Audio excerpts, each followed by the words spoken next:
Достор, ассаламу алейкум. Букаларыңа эмне бересин деп сурашат.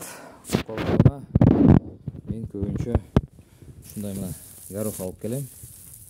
Горох килосы 12 сомдон. 1 тоннасы 12 000.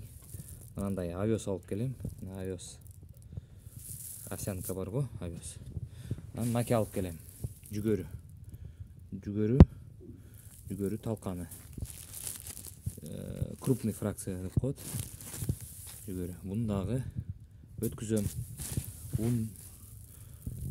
Жүгөрүнү, овсянканы, горохту үчөөүнү биригиштирип, будай болгондо будай берем, будай жок азыр. Ошону дробилкадан өткүзүп, даярдап берем. Торпокторума, букаларыма. Ошол достор.